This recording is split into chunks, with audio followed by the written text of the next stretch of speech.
옛 속담에 낱말은 새가 듣고 반말은 쥐가 듣는다는 말이 있습니다.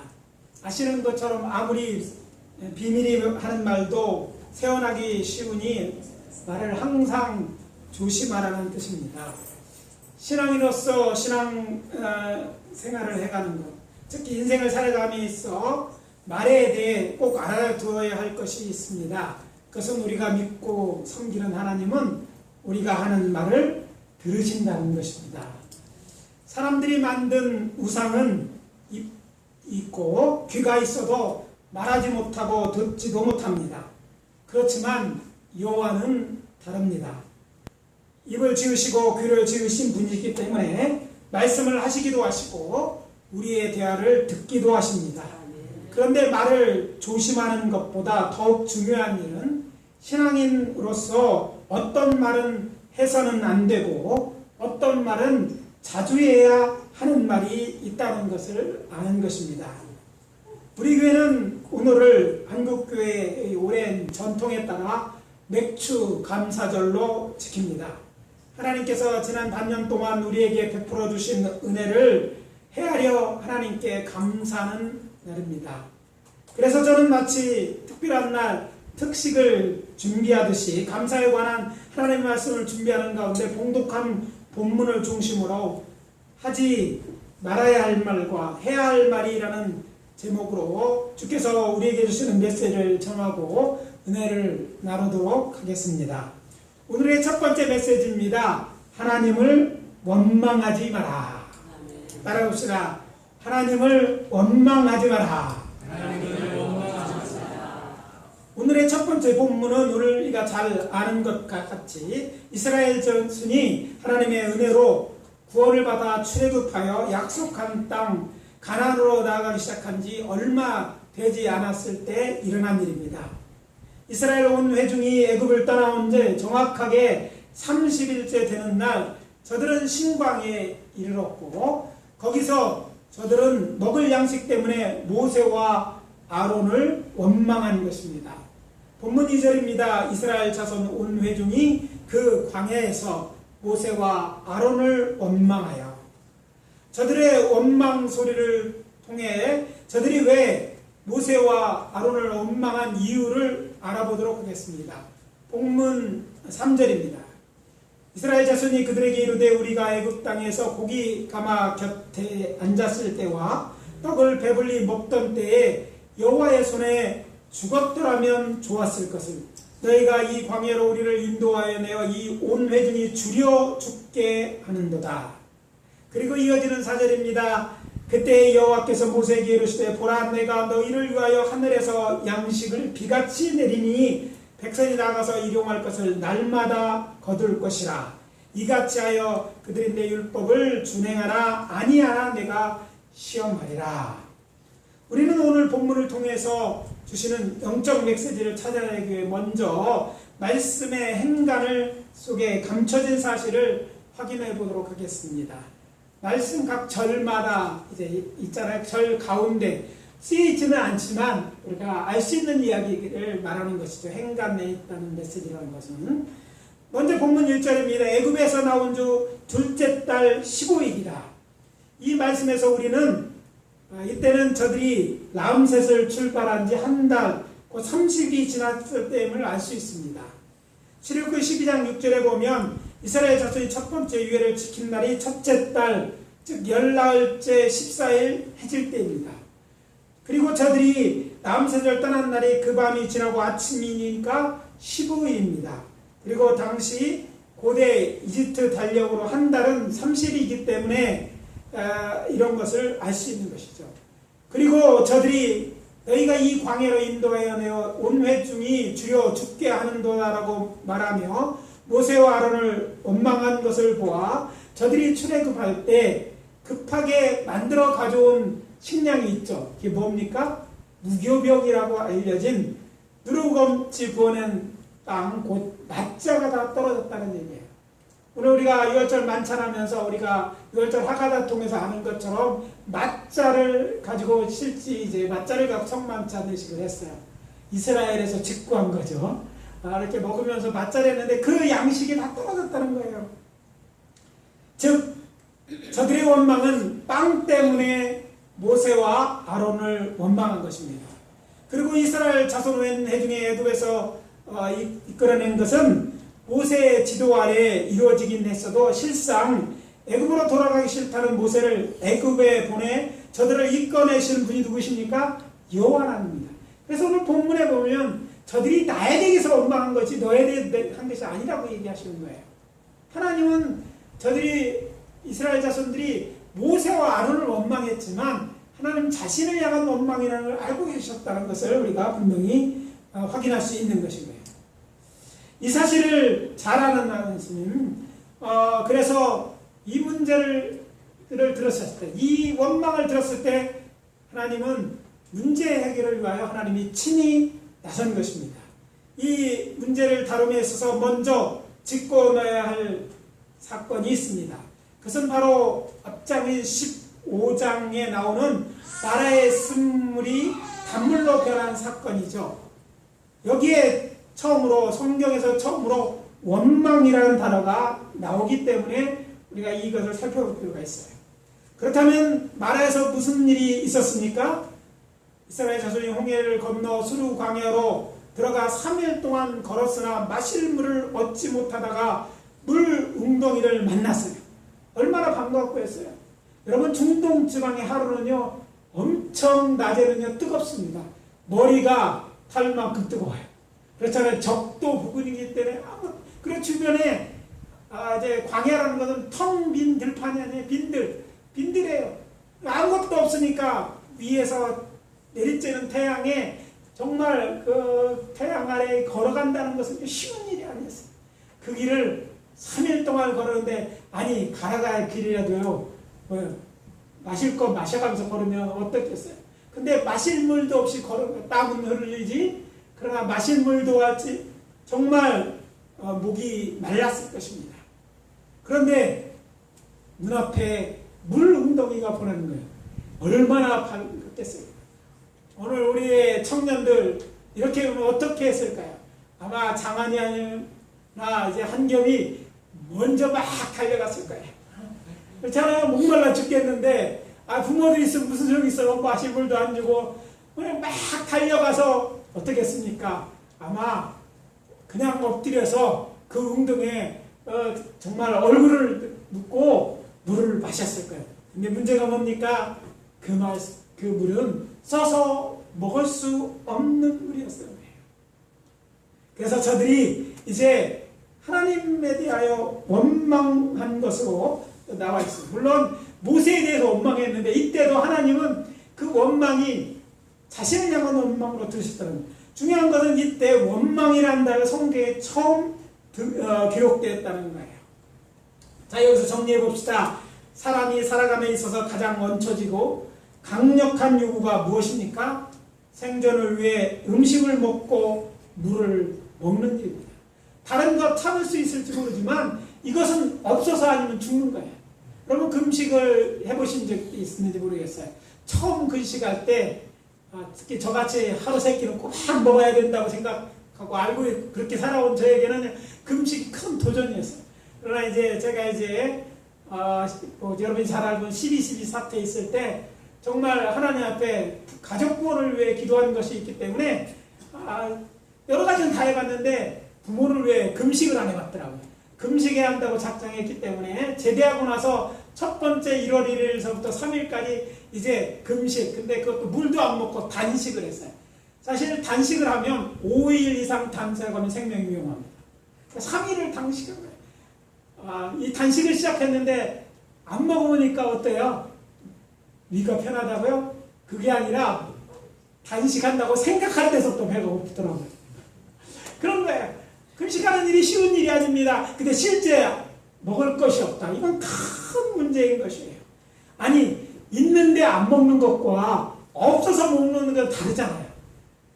아니 있으면서 못 먹는 것은 먹으면 되잖아요. 어떻게 하든지. 근데 없어서 못 먹는다면 이거 심각하잖아요. 그때 왜요?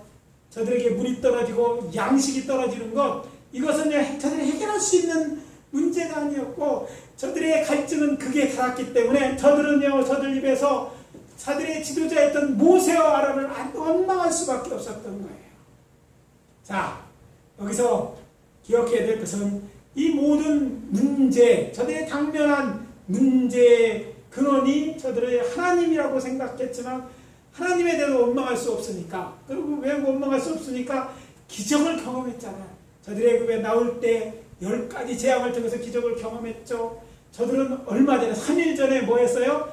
홍해 바닷속에 있는 길, 누가 길이라고 할 수 없는 그곳에 길로 저들이 홍해 바다를 건너가고, 그 홍해가 얕은 바다라고 천만을 그랬다면 자신을 뒤따라오던 애국 군사들이 그 얕은 바다에서 뭐 그 병거들이 다 빠져 죽었겠어요?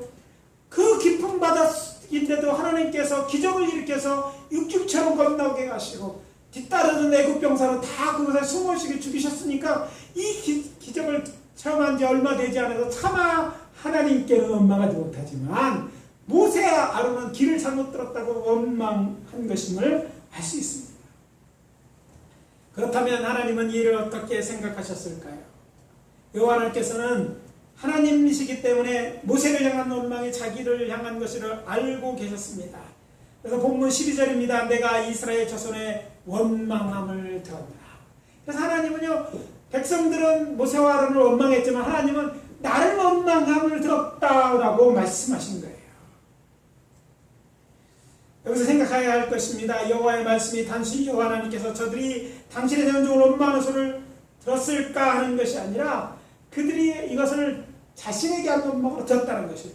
문제는 여호와 하나님께서는 백성이 악한 말로 자신을 원망하는 소리를 기뻐하지 않는 정도가 아니라 진노하사 심판하신다는 것입니다.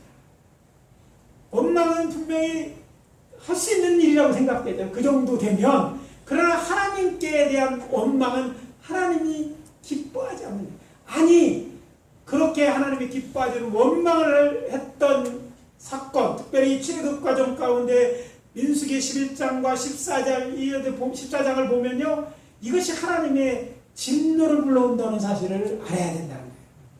확인 들어갑니다. 민수기 11장입니다. 여호와께 들으시기에 백성이 악한 말로 원망하매 여호와께서 들으시고 진노하사 여호와의 불을 그들 중에 붙여 진영 끝을 살하게 하시매 다베라에서 이스라엘 진영에 불이 난 것이에요. 모세가 부르짖어 기도하여 여호와께서 불을 끄셨으니 망정이지 그렇지 않았으면 그들은 그곳에서 모든 것을 잃었을 거예요. 그들이 밤에 쉴 수 있는 장막까지 다 들판, 애굽에서 가져온 거 다 불에 탔잖아요. 여러분 혹시 이런 소방교육 같은 거 이런 얘기 들어보신 분 있어요? 여러분 콘크리트 불에 안 붙을 것 같죠? 여러분요, 불이 세게 나면 콘크리트 탑니다. 철근도 다 녹아내려요. 금은 보아도 불에 녹이는 거예요. 하나님의 불이 입에서 완전 정막이 일하면 모든 것이 다 타버리는 거예요. 모든 것을 다 잃을 뻔했어요. 그런데 그 위기 때 그런 일을 당하지 않은 것은요, 누가? 모세가 그들을 위해 기도했을 거예요. 근데 중요한 것은 모세가 기도한 것도 중요하지만 이전에 왜 이런 일이 일어났을까 하는 광야에서 그것도 이스라엘 장막 가운데 불이 난 것은요, 여호와의 불이 임했다고 했어요. 어떻게 사람들이 불을 낸 게 아니에요. 그것은 여호와 하나님께서 악한 말로 하나님을 원망하셨고 그것에 대해 하나님이 진노하셔서 내린 불이었던 거예요. 이와 비슷한 사건이 민수기 13장에서 일어났습니다. 이스라엘 자손이 가나안 땅의 최남단 가데스에 도착했을 때 저들은 12명의 전타꾼을 올려보냅니다. 그런데 그 중에 전타꾼이 부정적인 보고를 듣고 이스라엘 운해를 실망하여서 밤새도록 통곡한 후에 모세와 아론을 원망합니다. 그러자 여호와께서 이 원망을 자신에게 한 것으로 여기고 말씀하십니다. 너희의 시체가 이 광에 엎드러질 것이라. 너희 중에서 20세 이상으로 계수된 자, 곧 나를 원망한 자 전부가, 이어지는 말씀 보면 내가 맹세하여 너에게 살게 하리라 한 땅에 결단코 들어가지 못하리라. 결단코 못 들어간다. 결국 저들은 악한 말로 하나님을 원망하다 애굽에서는 나왔지만 약속의 땅에는 들어가지 못하고 광야에서 모두 죽은 것입니다. 우리가 잘 아는 이스라엘 백성들이 저 요단강을 건너서 가나안 땅을 차지한 것은요, 처음 출발했던 사람들이 아니에요. 처음 출발할 때 나온 사람 중에 유아들, 20세가 안 되는 그런 사람들은 의사 결정권이 없었기 때문에 그 결정에 참여하지 않았어요. 그래서 저들은 이제 나이 들어서 이 땅에 들어갈 수 있었어요. 그러나 그 결정에 참여했던 모든 자들, 광야에서도 한 사람도 그 약속의 땅을 밟아보지 못하고, 심지어는요 모세까지도 그 땅을 밟아보지 못하고 하나님이 저를 데려가지 않습니까? 물론 원망은 누가 했어요? 모세, 아론의 이스라엘 백성이 했지만 하나님은 그에게도 허락하지 않았어요. 자, 이 두 사건이 우리에게 주는 메시지가 오늘 우리가 들어야 될 것이에요. 성경의 원망이라는 단어가 처음 나온 출애굽기 15장을 보면 백성이 모세를 원망할 때 모세가 취한 행동이 기록되어 있습니다. 모세는 여호와께 부르짖어 기도했습니다. 출애굽기 15장 25절입니다. 모세가 여호와께 부르짖었더니 여호와께서 그 문제를 해결할 방법을 알려주신 것입니다. 그러고 보니까 애굽왕 바로의 병거들이 뒤쫓아오는 위급한 상황에 처한 홍해 바닷가에서도 이스라엘 자손은 자신을 원망해도 모세는요 그런 환경 가운데 어떻게 했습니까? 하나님께 부르짖어 기도했습니다. 그러자 여호와께서 저들이 나아갈 길을 가르쳐주지 않으셨습니까? 그래서 말씀드립니다. 문제를 만났을 때 우리가 할 일은 다른 사람이나 자신을 원망하는 것이 아닙니다. 우리를 구원하실 여호와 하나님께 부르짖어 기도하는 것입니다. 우리 주 예수 그리스도의 이름으로 명령합니다. 하나님을 원망하는 일을 멈추십시오. 지금 당장 그리하십시오. 빨리 할수록 좋아요. 하나님께서 명하셔서 일하는 주의 종들이 내 생각과 다르다고 악한 말로 원망하는 말도 멈추십시오. 여호와 하나님께서 듣기 싫어하십니다. 주의 종들이 행동이 하나님께 시키는 일인지 아닌지 알 수 없다면 침묵하고 지켜보십시오. 주의를 하면서 불평하지도 마십시오. 이것은요 하나님을 기쁘시게 하는 것이 아닙니다. 대신 우리가 해야 될 일이 뭡니까? 기도하는 것입니다. 하나님, 우리가 문제 가운데 기도하기로 해요. 문제를 우리에게 하나님이 허락하시는 것은 우리를 못되게 하고 우리를 어렵게 하기 위해서, 그것을 즐기기 위해서가 아니라 하나님 무엇인가 가르치기 위해서 우리를 그렇게 문제를 허락하시는 거예요. 특별히 믿는 자에게 오는 문제들은 그렇습니다. 여러분, 하나님 없이 무슨 문제가 일어날 수 있다고 생각하십니까? 아니지 않습니까? 하나님이 아셔도 그 문제를 놔둔 것은 그것을 통해서 하나님이 하시고자 하는 일입니다. 그것은 목적이 선한 것이에요. 이스라엘을 광야에 그것을 인도하신 것은요 하나님이 누구인지를 알고 하나님이 인도하신 어떻게 살아가는 것인지 믿음으로 사는 알게 하기 위한 것이었어요. 그것이 이 어려움 속에 그들이 배워야 될 그런 레슨, 그러면 교육적인 거예요. 그것을 위해 하나님은요 그것에 몰아넣으신 거예요.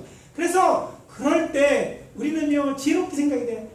이 문제를 내게 허락하셔서 하나님의 뜻이 있으라고 믿고 그 문제를 위해 기도하는 거예요.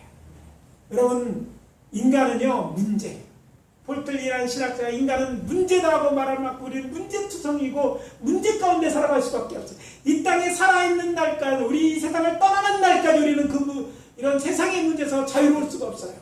그렇지만 기억하십시오. 하나님은 그 문제에 해답을 가지고 계십니다. 네. 문제의 답은 오직 주 예수님이십니다. 여러분, 이것을 우리가 알아야 하는 거예요. 자, 오늘 모세와 아론을 향해 원망하던 자들, 그리고 또 모세의 태도로서 배우는 것은 원망한 하나님이 기뻐하지 않는 것이라는 것이, 그리고 문제가 생기면 원망할 것이 아니라 뭐 해야 되는 거예요? 기도해야 돼요. 문제의 답 누가 알고 있어요? 여호와 하나님이 알고 있습니다. 한 신학교에서 중간고사 때가 되어서 학생들에게 시험지를 나눠주었습니다. 한 학생이 시험지를 보니까 답이 생각이 나지 않아요. 고민하다가 이렇게 적었습니다. 하나님은 알고 계신다. 시험 시간이 다 끝나고 교수가 이제 시험지를 채점해서 돌려줬습니다. 교수는 그 답안지에 이렇게 적었습니다. 하나님은 A, 너는 F. 하나님은요, 우리의 문제를 아셔요. 하나님 모르실 것은 우리의 착각이에요. 전능하신 하나님이시래요. 그럼 우리는 왜 문제를 알고 계시고 문제 해답도 알고 계시는 우리는 몰라. 우리가 해야 될 건 기도예요. 문제에 대해서 불평할 게 아니라 문제를 지었다면 우리를 선하신 하나님, 우리를 위해서 하신 것이니까 이 문제를 해결할 걸 생각하는 거예요. 생각 안 나요? 그럼 기도하는 거예요. 생각나게 하고 방법을 알게 하고 이걸 통해서 배울 것을 알게 하는 거. 그럼 기도하는 거예요. 문제는 불평의 대상이 아니라 감사해야 되는 거예요. 사실 우리는 문제를 만나지만 그 문제 속에서 인간은 별거 아니구나. 사람은 한계 있구나. 인생은 이런 것이구나 깨닫는 거예요. 그리고 하나님만 믿을 수 있는 걸 알게. 내 생각으로는 안 돼. 내 생각으로 할 수 없어도 하나님을 하시면 이걸 배우는 것이 중요한 것이죠. 자신을 책망하거나 원망하는 일도 문제를 만났을 때 멈추시기 바랍니다. 대신 부르짖어 간절히 기도하십시오.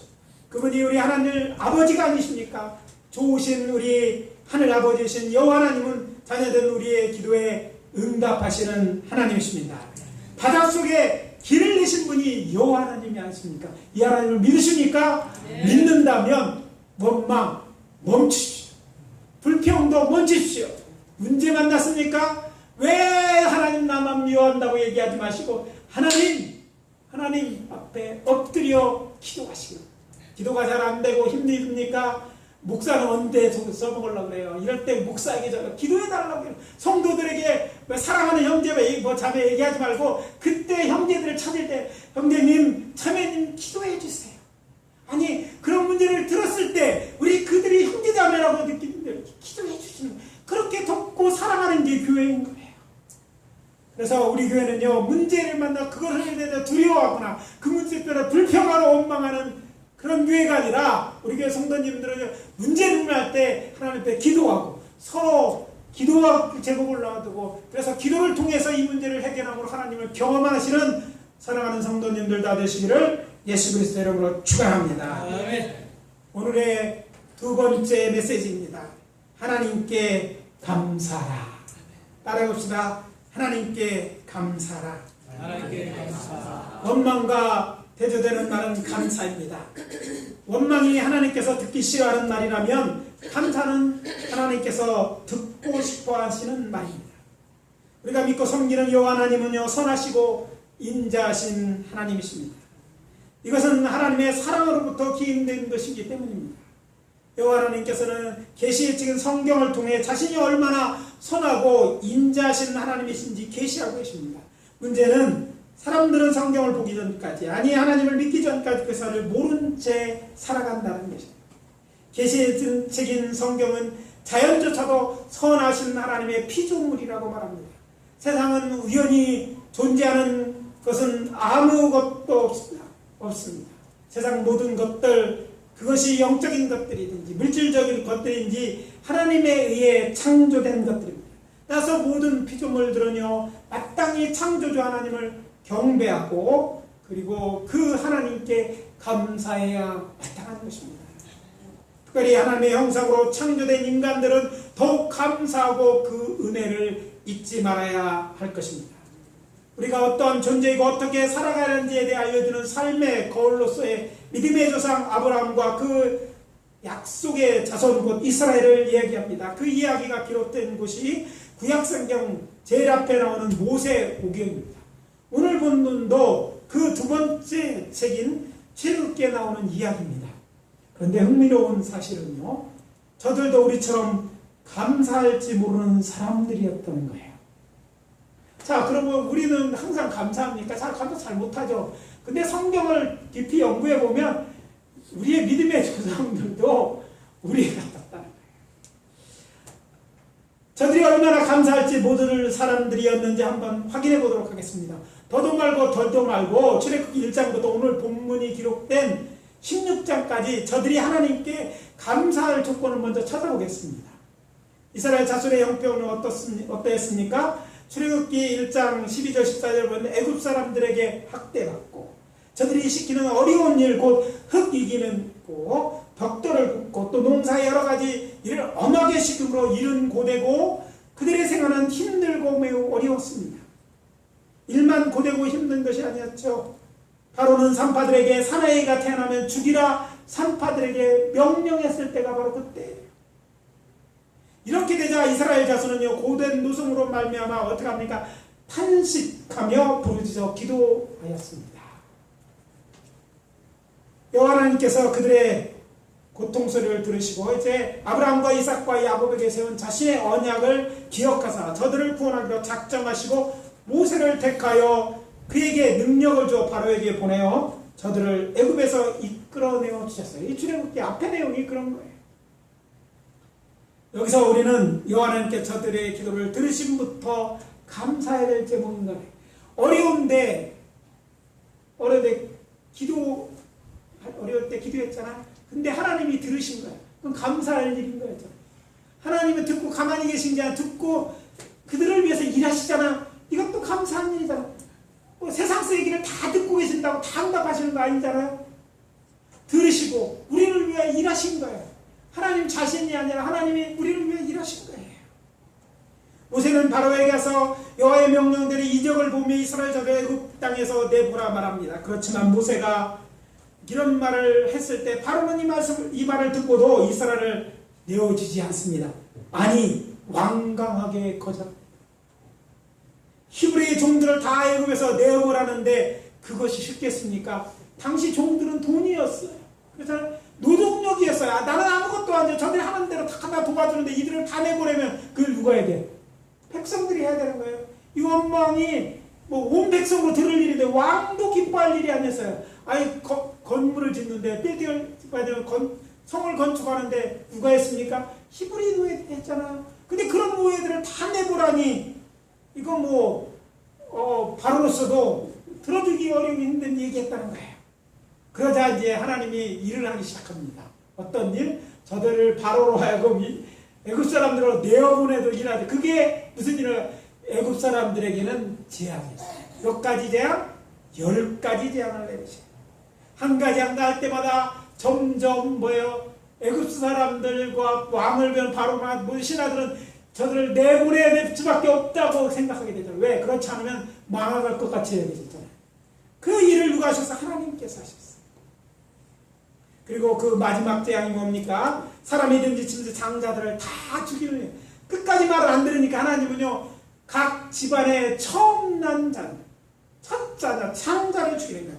아니 짐승이든지 장자들을 다 죽이는 재앙이었어요. 이 재앙에서 어떤 자들이 살아났습니까? 어떤 장자들 첫 번째 집에 않습니까? 이스라엘 자손들처럼 어린 양의 피를 문서주에 바른 그 집 안에 있는 자들, 약속 안에 있는 자들만 살아남게 되는 거예요. 자, 애굽 사람들의 짐승의 장자로부터 모든 사람이 다 죽었는데 이스라엘 자손의 장자라 짐승은 죽지 않았다. 그리고서 이스라엘을 애굽 왕이 나가도록 내보내도록 하게 했다. 이거 하나님 앞에 감사한 일이 아닙니까? 사람이 할 수 있는 일이 아니잖아요. 하나님께서 차별되어 거잖아요. 이건 하나님만 하시는 거예요. 어디 그뿐입니까? 이스라엘 온 자손이 람세스에서 출발해서 이제 홍해 바닷가에 일어났을 때 뒤에는 바로의 군대들이 전차를 보고 뒤쫓아오는 위기 상황에서 바다 밑에 길을 내서 이스라엘 온 회중과 짐승도 홍해를 건너가게 하시고 뒤따른 애굽의 군대를 수장시키신 분도 누구예요? 여호와 하나님이십니다. 그 안에 길이 있고 또 그를 갈 수 있게 하신 거 누가 할 수 있어요? 하나님만이 하실 수 있는 거죠. 그리고 3일 뒤에 이스라엘 자손이 마실 물이 없어 고통당할 때 나라의 쓴물로 단물이 되게 하사 저들을 마시게 하신 분도 누구예요? 여호와 하나님이셨습니다. 그리고 오늘의 사건입니다. 그렇게 수르광이라 들어가 신광에 이르렀을 때 이번에는요 애굽에서 가져왔던 양식이 다 떨어져 굶어 죽게 되었을 때 하늘에서 비같이 만나를 내어 저들을 먹이신 이도 여호와 하나님입니다. 한두 명 먹이는 것도 아니고 그 많은 사람. 아마 보통 사람들은요 우리 교회 교인들은요 이렇게 서로 이렇게 음식을 나눠서 한 20명쯤 와서 식사한다는 거 별로 겁을 안 낼 것 같아. 항상 뭐 돌아가면 봉사하니까. 근데 보통 사람들은요, 누구만 온다면 덜컥 겁을 내요. 아, 그걸 어떻게 준비해? 100명이 아니라 10명만 넘어도 막 걱정이 대산이에요. 아니, 10명을 먹이는 것도 그런데 우리 교인들을 먹이고 대전 시민을 먹이고 아니 민족을 다 먹이고 이거 뭐 어마어마한 일이 아닙니까? 근데 이 일을 누가 할 수 있어? 광야에서 아무것도 없는 데서 킥서부터 스케요? 예? 아니면 어떻게 해요? 맥도날드에 전화해? 그렇게 해결될 일이 아니에요. 있다고 해도 해결될 일이 아니잖아요. 근데 이 하나님이 하셨어. 한두 번 아니 뭐 하루 이틀이 아니라 사람이 농사 지으며 살아갈 수 있는 땅이 가나안의 일까 무려 40년 동안 저들을 그 광야에 아무것도 없고 농사 지을 수 없는 그곳에 먹이신 분도 여호와 하나님이십니다. 그런데 놀라운 사실은요, 저들은 이렇게 놀라운 하나님의 기적으로 구원받고 하루하루를 살았음에도 불구하고 하나님께 한 번도 감사하다 말하지 않았던 거예요. 놀랍지 않습니까?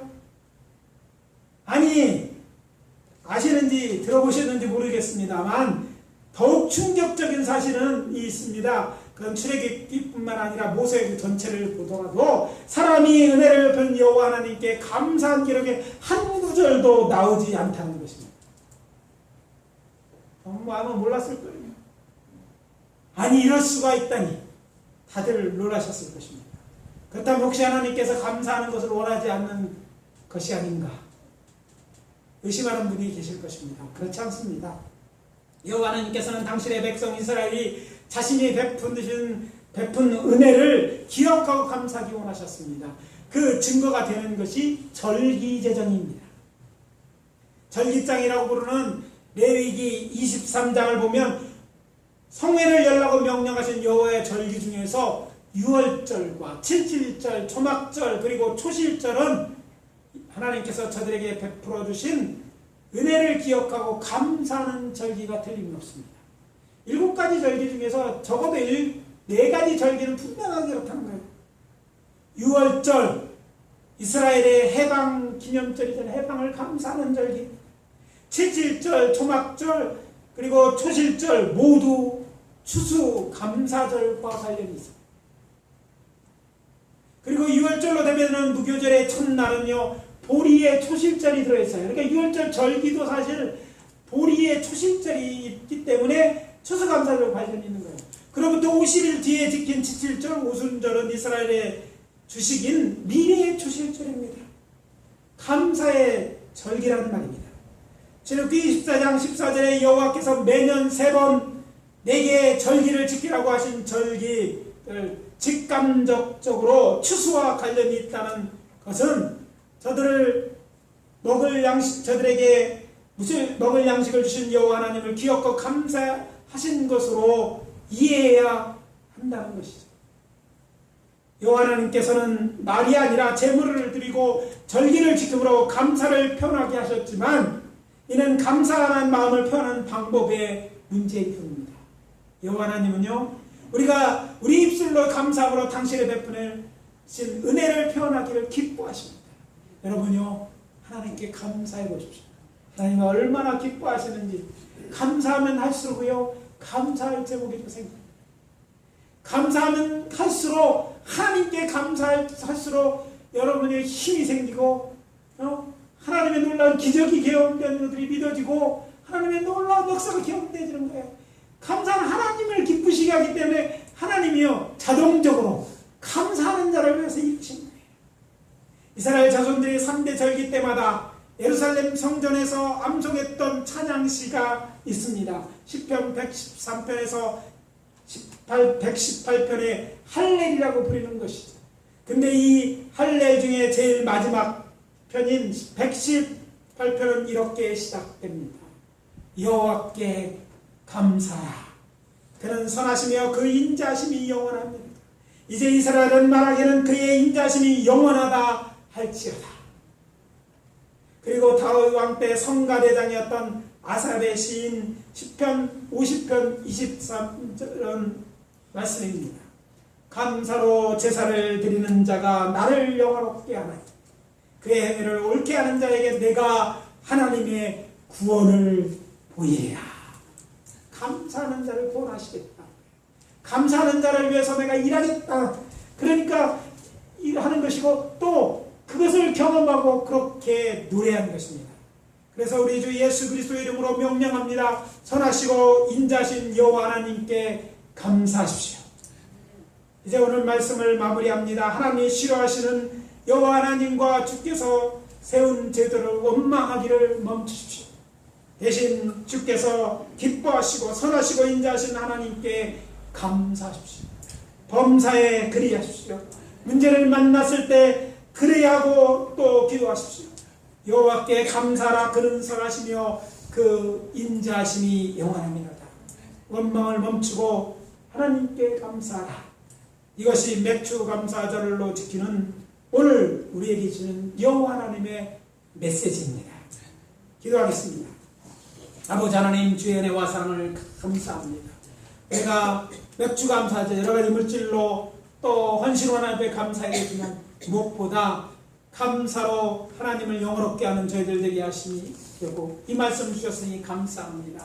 이 메시지를 기억하고 감사하는 자가 되게 하여 주시옵소서. 원망을 멈추고 이제 감사하며 하나님이 기도하는 믿음의 사람들이 되어질 수 있도록 그렇게 믿음의 용사들이 되어질 수 있도록 인도해 주시고 축복해 주시옵소서. 예수 그리스도의 이름으로 기도합니다. 아멘. 이제 다 같이